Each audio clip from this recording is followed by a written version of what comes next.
क्या आपने कभी सोचा है कि एक 10 रुपये का शेयर 500 रुपये के पार चला जाए और फिर वापस मिट्टी में मिल जाए? जी हाँ, आज हम बात कर रहे हैं बिलकेयर लिमिटेड की। ये एक ऐसी कंपनी है जिसने फार्मा पैकेजिंग इंडस्ट्री में कभी अपना डंका बजाया था। राकेश झुनझुनवाला जैसे बड़े दिग्गज निवेशकों ने भी इसमें कभी बड़ा भरोसा जताया था, लेकिन आज इस कंपनी के हालात बदल चुके हैं। आखिर क्या हुआ इस कंपनी के साथ? क्या यह आने वाले समय में दोबारा बाउंस बैक करेगी या सिर्फ एक इन्वेस्टमेंट ट्रैप है? चलिए जानते हैं आज के इस वीडियो में। सबसे पहले समझते हैं कि बिलकेयर आखिर क्या काम करती है। 1987 में शुरू हुई यह कंपनी मुख्य रूप से फार्मास्यूटिकल पैकेजिंग सॉल्यूशन देती है, यानी दवाइयों की सेफ्टी, उनकी सेल्फ लाइफ बढ़ाने और नकली दवाइयों को रोकने के लिए जो एडवांस पैकेजिंग चाहिए होती है, यह कंपनी उसमें एक्सपर्ट है। इसके अलावा कंपनी के पास बिलकेयर टेक्नोलॉजी भी है जो एंटी काउंटरफिटिंग यानी नकली सामान रोकने के लिए ग्लोबल सिक्योरिटी सॉल्यूशन पर काम करती है। एक समय पर इस कंपनी का बिजनेस भारत के साथ साथ ग्लोबल मार्केट में भी फैला हुआ था।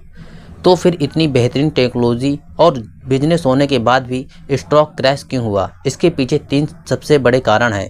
पहला कारण है भारी कर्ज। कंपनी ने अपने ग्लोबल एक्सपेंशन के लिए बहुत ज़्यादा कर्ज ले लिया, जिसे चुकाने में यह नाकाम रही। दूसरा कारण है लगातार नुकसान। पिछले कई सालों से कंपनी का नेट प्रॉफिट लगातार माइनस में चल रहा है। और तीसरा कारण है वर्किंग कैपिटल की कमी।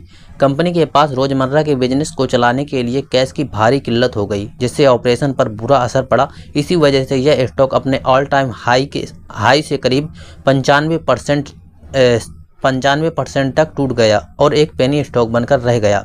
अगर आज की बात करें तो बिलकेयर लिमिटेड के साथ कुछ बड़े रिस्क जुड़े हुए हैं। प्रोमोटर्स की हिस्सेदारी काफ़ी कम हो चुकी है और उसमें से भी ज़्यादा शेयर्स गिरवी रखे हुए हैं। कर्ज न चुका पाने के कारण कंपनी कई कानूनी और इंसॉल्वेंसी जैसी प्रक्रियाओं के दौर से गुजर रही है। इसके अलावा स्टॉक में ट्रेडिंग वॉल्यूम बहुत कम रहता है, जिससे इसमें ऑपरेटर गेम और अपर लोअर सर्किट का खतरा हमेशा बना रहता है।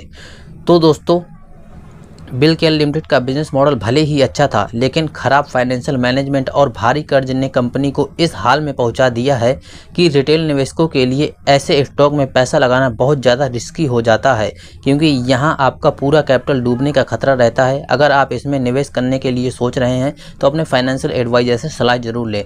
अगर आपको यह एनालिसिस पसंद आया तो वीडियो को लाइक करके चैनल को सब्सक्राइब जरूर कर दीजिएगा। मिलता हूँ आपको नेक्स्ट वीडियो में।